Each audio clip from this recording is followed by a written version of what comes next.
Olvidada, gente que viene y que va, un querido vecino, un misterio guardado, te espera en el Marcos Paz.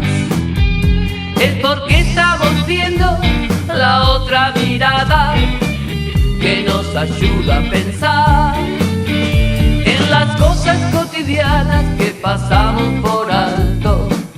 Hoy vamos a disfrutar un lugar escondido, una esquina olvidada, la vía que no está más, un rincón en la plaza, un balcón adornado, te espera en el Marcos Paz.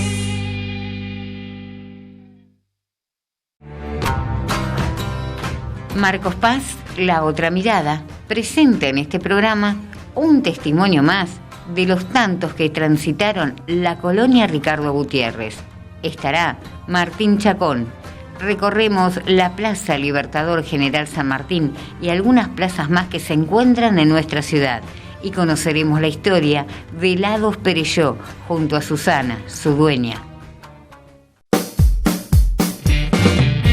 En las cosas cotidianas que pasamos por alto, Marcos Paz, la otra mirada.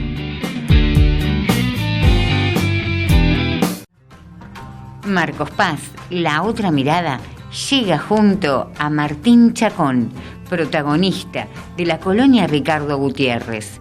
Esta es su historia.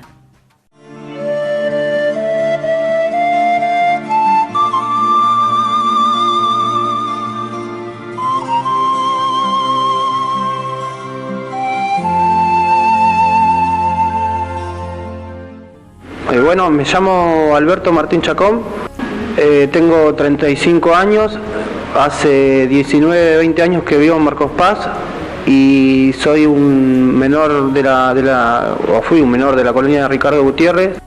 A Marcos Paz llegué en el año 1994, el 12 de abril. Podría contar una anécdota. Justo estábamos con Sandra, una asistente social que en su momento trabajaba o trabaja en la colonia, no tengo claro eso hoy. Le contaba la anécdota de que cuando yo estaba en tribunales, previo a llegar a la colonia de Ricardo Gutiérrez, estuve todo ese día, llegué a las 8 de la mañana a tribunales.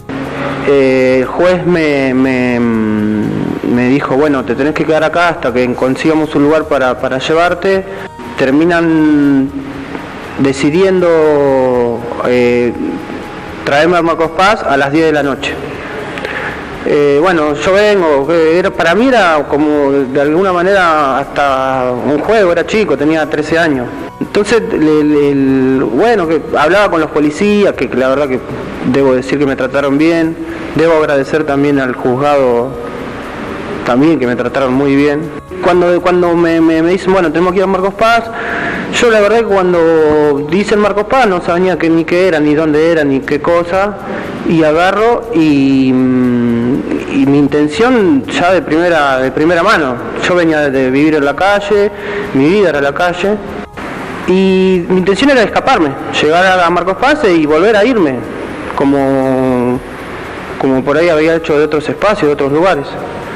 Y entonces le digo a los policías, bueno, cuando estemos llegando, porque había estado cansado, me habían estado moviendo todo el día en los edificios centrales de tribunales, me habían estado moviendo para todos lados. Bueno, le comento esto, que me despierte cuando estén por llegar a Marcos Paz, porque mi intención es escaparme.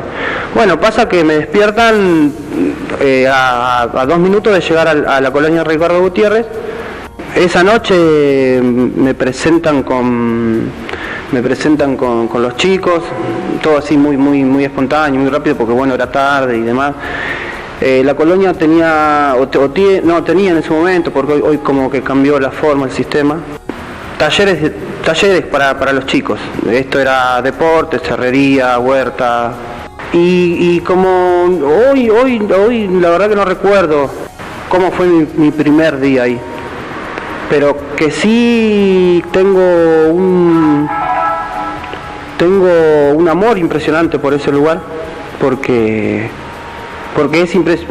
es grande, es inmenso, es poderoso.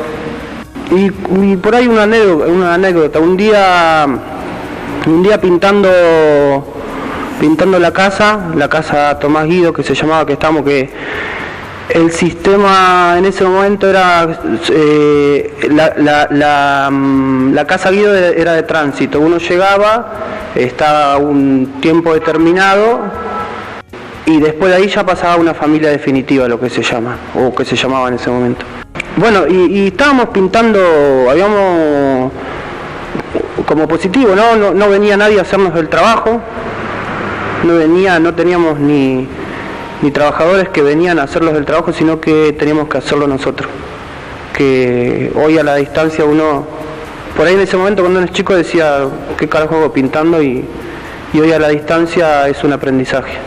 Y bueno, estábamos pintando un día, y yo era muy molesto, muy retobado, digamos, creo que sigo siendo. Y en particular con un chico, que su sobrenombre era el abuelo de Conti. Teníamos peleas permanentemente, y me gustaba pelear mucho. Y en particular con el abuelo de Conti peleábamos todo el tiempo. Y él, me acuerdo que venía pintando de amarillo, supongamos, y yo iba atrás y le pintaba de blanco. De amarillo y yo le pintaba de blanco. Hasta que José Blasco, que hoy ya falleció hace 3 años, el 14 de agosto, 3 años atrás, me dio un cachetazo, me dio un bife. Y fue la primera vez que no reaccioné ante alguien. Y yo creo que eso fue porque,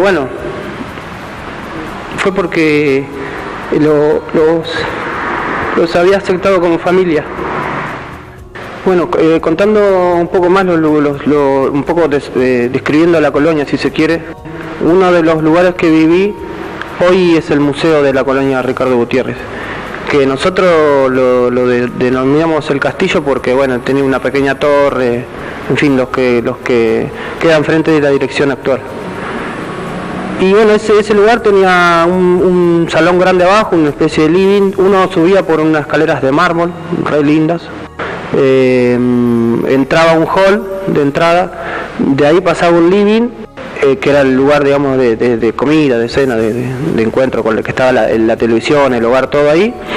De ahí se iba a la cocina y de ahí después se subía al segundo piso, que ahí tenía 3 habitaciones y creo, que no me acuerdo bien, pero me parece que 2 baños y un balcón, que en ese balcón, era nuestro lugar de diversión, digamos. Otro lugar increíble y impresionante es el teatro. La cancha de fútbol es la mejor cancha de Marcos Paz para jugar al fútbol. Hay una pileta, hay vestuarios. En su momento tuvo un hospital, en su momento tuvo una escuela, hoy está la escuela agraria, un lavadero, en fin, un pueblo en sí mismo. Y después todos los montes, ¿no?, que tiene, la cantidad de montes que tiene impresionante, los árboles. Pasaron mucha cantidad de chicos, que uno hoy a la distancia no registra, no se acuerdan de nombres, ni porque fueron muchos.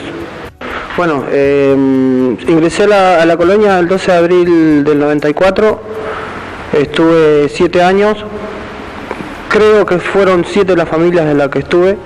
La colonia me dejó mucho contacto con muchos chicos, con muchos problemas, distintos problemas. Y insisto, creo que la colonia fue y será una parte más que interesante de mi vida. Agradezco a Marcos Paz, La Otra Mirada, el programa, por haberme invitado a este espacio, y espero que haya servido.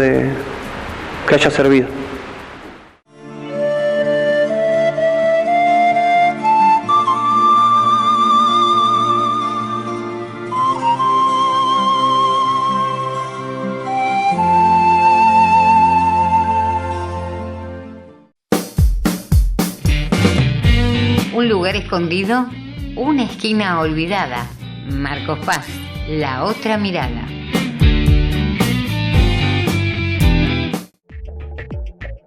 Susana nos relata sobre helados Perelló, un comercio que tiene muchísimos años aquí en la ciudad de Marcos Paz.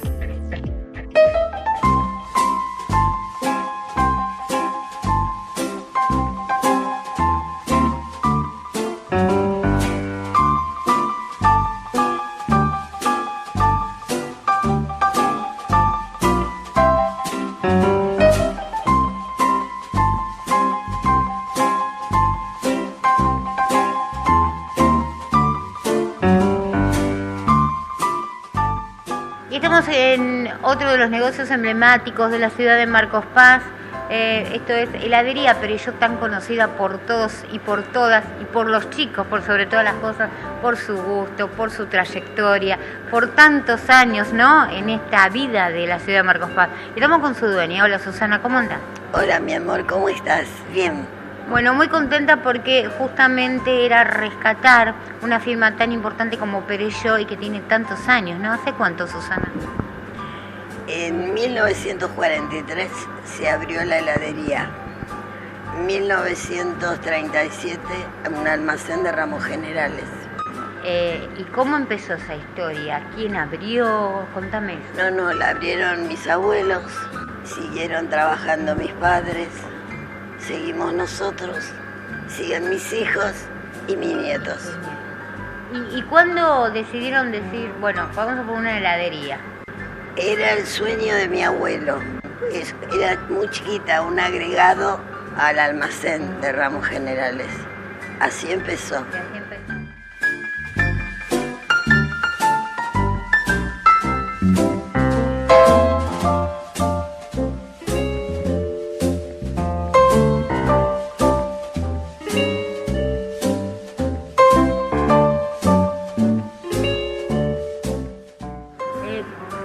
Se vendía en aquel entonces y el año? Bueno, el año 1943 y helado los comunes, hoy hay 100. Serían 20 clases de helados. ¿Y eso ya lo fabricaban ustedes o lo traían de algún lado? No, lo fabricaba mi abuelo. Mira, tu abuelo. ¿En dónde tenía la fábrica? Acá mismo. Acá mismo, mirá vos, O sea, ya tu abuelo venía con esa predisposición a fabricar helado. Claro, él se compró una fabricadora importada muy buena. Claro. Y bueno, y así empezó de a poquito. Mirá vos. Bueno, luego siguieron los hijos. En este caso, vos, Susana, tenés hermanos también, Sí, ¿no? yo, mi mamá y mi papá. Ajá. Y después mi papá fue el que más hizo helados, que viste, lo fabricaba casero, todo huevo de campo, leche con gordura terrible. Rogelio Aguer.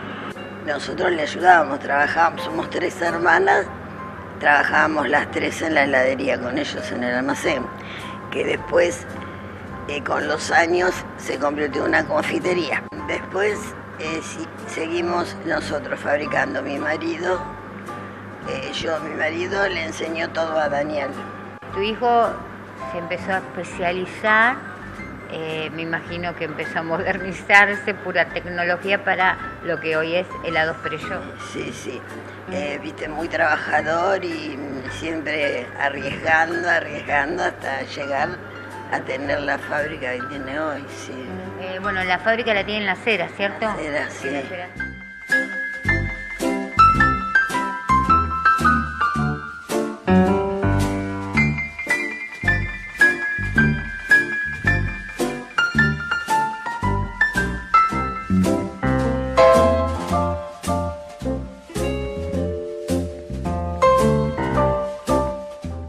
¿Qué significa para vos Helados Perelló en Marcos Paz? Bueno, es mi vida. Mi vida es todo lo que, empezando por mis abuelos, mis padres, viste, siempre en lo mismo, mis hermanas, significa todo. Pero la carita de los chicos cuando te piden el helado. Es un sol, son soles. Una satisfacción. Sí, la verdad que para todos nosotros, viste, cuando vienen los chicos con sus padres, sí, es el premio. Aparte convengamos, Susana, que hay muchos gustos y es una heladería que también siempre tiene una oferta muy especial para poder sacar un helado y que la gente lo pueda comprar.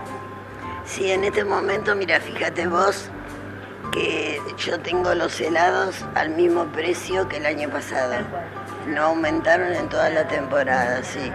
Increíble, Susana, estamos sacando la cuenta y si entonces hablamos de la firma Perelló, vos me decís que es de 1943, hoy estamos en el 2014, casi 71 años. Exactamente, sí. Eso, los helados. Ramos Generales estuvo antes. Mucho más todavía. Sí, 6 años antes. Susi, muchas gracias. No, mi amor, gracias a vos. Y gracias porque Marcos Paz La Otra Mirada pudo entonces descubrir y rescatar esta gran firma que es Perelló. Bueno, muchísimas gracias por todo. De nada.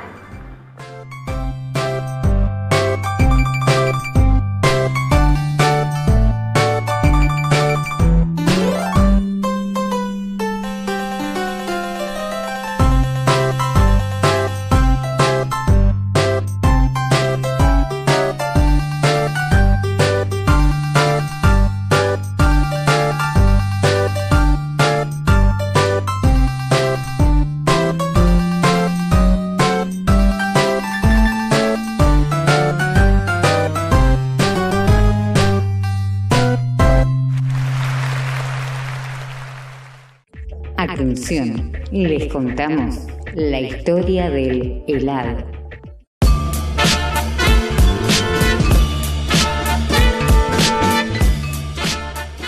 El origen del helado se considera incierto, ya que el concepto de producto ha sufrido modificaciones en consonancia con el avance tecnológico, la generalización de su consumo y las exigencias de los consumidores. Pese a ello, se puede fijar como origen probable del helado la presencia de bebidas heladas o enfriadas con nieve o hielo en las cortes babilónicas antes de la era cristiana. Aún antes, en el 400 a.C., en Persia, un plato enfriado como un pudín o flan, hecho de agua de rosas y vermicelli, o cabello de ángel. Se asemejaba a un cruce entre un sorbete y un pudín de arroz, al cual era servido a la realeza durante el verano. Los persas habían dominado ya la técnica de almacenar hielo dentro de grandes refrigeradores, enfriados de forma natural, conocidos como yagdam. Estos almacenes mantenían el hielo recogido durante el invierno o traído de las montañas durante el verano. Trabajaban usando altos receptores de viento que mantenían el espacio de almacenado subterráneo a temperaturas frías. El hielo era luego mezclado con azafrán, frutas y otros sabores variados. Por otra parte, se dice que el rey de Macedonia, Alejandro Magno, y el emperador romano Nerón enfriaban sus jugos de fruta y sus vinos con hielo o nieve, traídos de las montañas por sus esclavos. Durante la Edad Media, en las cortes árabes se preparaban productos azucarados con frutas y especies enfriados con hielo de las montañas. A esta mezcla se la llamaba en árabe charbet o sherbet. Esta palabra pasó a Turquía, denominándose yorbet, de donde se derivó el término hispano sorbete que se emplea en ciertos países. En China, el emperador Tang, 618-697, antes de la era cristiana de la dinastía Yang, tenía un método para crear mezclas de hielo con leche. De China, esta receta pasó a la India, Persia, Irán en la actualidad y después a Grecia y Roma. Pero es precisamente en la Italia de la Baja Edad Media cuando el helado tomó carácter de naturaleza en Europa. El navegante Marco Polo en el siglo XIII, al regresar de sus viajes a Oriente, trajo varias recetas de postres helados usados en Asia durante cientos de años, los cuales se implementaron con cierta popularidad en las cortes italianas. En el siglo XVI se descubrió que el nitrato de estilo mezclado con la nieve producía temperaturas muy bajas, lo que influiría de manera importante en la fabricación de helados. Cuando Catalina de Medici contrajo matrimonio con Enrique II de Francia, ella hizo que su cocinero llevara las primitivas recetas de helados a la corte francesa, guardándose las mismas con mucho secreto. En Francia se añadió huevo a las recetas. Una nieta de Catalina se casó con un príncipe inglés llevando hacia el helado a Inglaterra. De esta manera se difundieron estos productos en Europa, llevándose luego a América durante la época de la colonización. En el año 1000 1686, el siciliano Francisco Prócope abrió en París un establecimiento llamado Café Prócope, alcanzando gran fama por sus helados y su café. El rey Luis XIV lo llevó a su presencia para felicitarlo por su producto. Se puede considerar a este establecimiento como la primer heladería. Se dice que bajo Luis XIV comenzaron a prepararse los helados de vainilla y de chocolate, más tarde los de crema de leche, hasta llegar al helado actual. Un gran paso en esta industria fue el descubrimiento del descenso crioscópico, descenso de la temperatura de solidificación de las soluciones de sal, salmuera, las cuales permitían que utilizando un balde rodeado con una mezcla de hielo y sal o de agua y sal a bajas temperaturas, se congelarán mediante el batido bebidas y zumos de frutas azucarados, dando lugar a los primeros helados de textura cremosa. De hecho, en el proceso antiguo de elaboración se hace una mezcla de leche, azúcar, crema de leche y algún estabilizante. Esta mezcla se congelaba, agitándola durante el proceso para prevenir la formación de grandes cristales de hielo. Tradicionalmente, la temperatura se reduce ubicando la mezcla en un recipiente que es sumergido en una mezcla frigorífica de hielo molido y sal. La sal disminuye a la temperatura de fusión de hielo, absorbiendo así una gran cantidad de calor liberado por la crema, helándola durante el proceso. En 1913 se inventó la primera máquina continua para elaborar helados, que constataba de un gran cilindro de acero congelado por un equipo muy potente de frío y en la parte interior de un batidor con aspas impulsado por un potente motor eléctrico que mueve la mezcla continuamente hasta que dicha mezcla alcance la consistencia de una crema helada. Seguí disfrutando Marcos Paz, la otra mirada.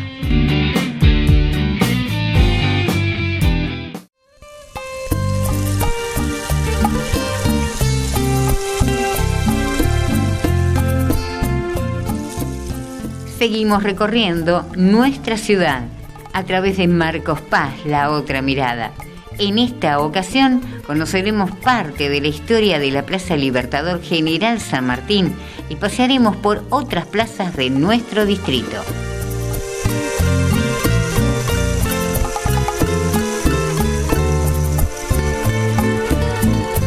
La Plaza Libertador General San Martín es un fiel reflejo de la ciudad del árbol.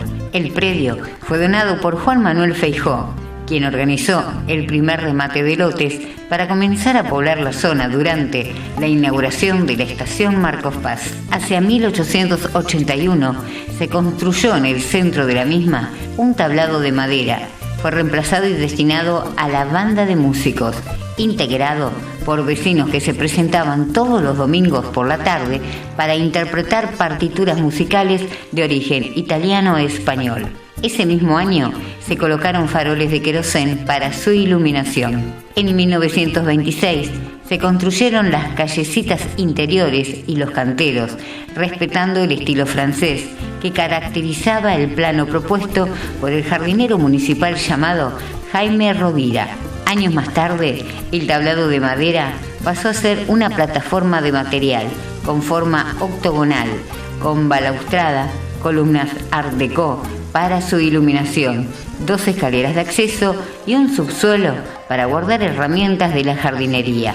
La plataforma que se ve en la actualidad data de 1962 y en ese mismo año se construyó un tanque con bomba y motor a nafta en reemplazo del antiguo molino de viento para la provisión de agua a los 2 camiones regadores que recorrían la calle cuando aún eran de tierra. Para el margen de su rica historia, la vegetación añeja es el más fuerte atractivo de la plaza céntrica.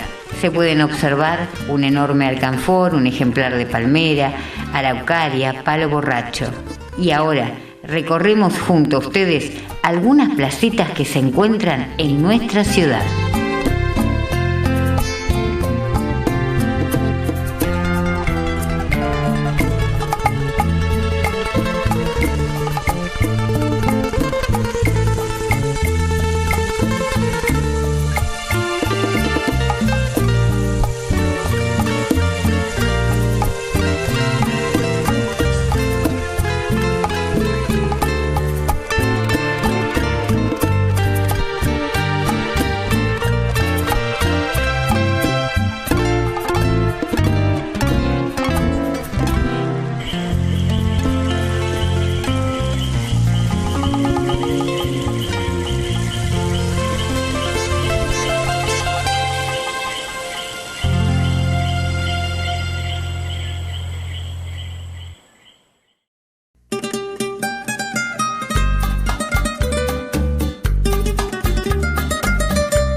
Así pasó por la televisión pública Marcos Paz, La Otra Mirada. Hasta la próxima semana. Es porque estamos viendo la otra mirada.